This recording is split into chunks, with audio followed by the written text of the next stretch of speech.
Islom olami Isroil rejalarini barbod qila oladi – Erdo'g'on. Germaniyadan chiqib ketayotganlar soni ortib bormoqda. Sabab nima? Urush faqat G'azoga emas, butun arab dunyosiga qarshi kechyapti – Qatar amiri.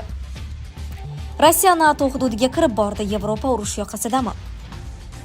Vladivostokda O'zbekiston fuqarolari kaltaklangan yuzasidan jinoyat ishi qo'zg'atildi.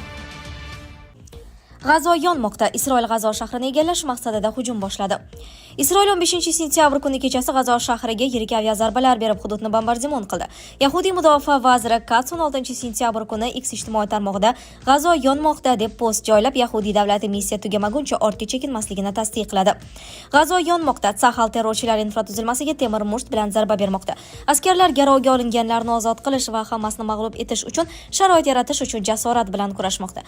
Biz taslim bo'lmaymiz va missiya yakunlanmaguncha ortga chekinmaymiz, deya post joylagan Katz.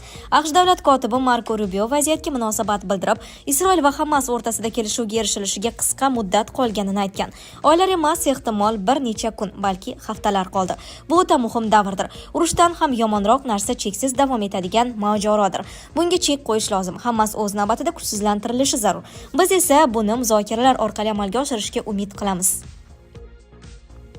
Afsuski, vaqt tugab bormoqda, dedi Rubio Qatarga jo'nab ketishidan oldin.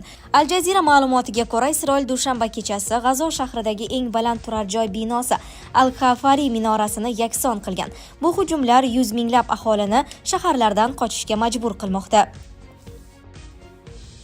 Islom olami Isroil rejalarini barbod qila oladi – Erdo'g'on. Isroil Yaqin Sharq mintaqasida beqarorlik hududini kengaytirishga harakat qilmoqda. Bu haqda 15-sentyabr kuni Turkiya prezidenti Rajab Tayyip Erdo'g'on Dohada bo'lib o'tgan Islom hamkorlik tashkiloti va Arab davlatlari ligasining qo'shma sammitida so'z ochdi. 2023-yilning 7-oktyabridan beri Isroilning G'azoda amalga oshirayotgan genotsidi munosabati bilan biz Islom hamkorlik tashkiloti va Arab davlatlari ligasining favqulodda sammitlarini o'tkazdik. Bu sammitlarda biz butun dunyoga Isroilning kuchayib borayotgan tajovuzi mintaqamizda shoshilinch to'xtatilishi kerak bo'lgan tahdid ekanini bayon etdik.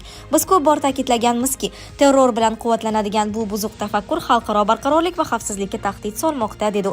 Erdo'g'onning ta'kidlashicha, Isroil Falastindan so'ng Livan, Yaman, Eron va Suriyaga ham hujum qilgan.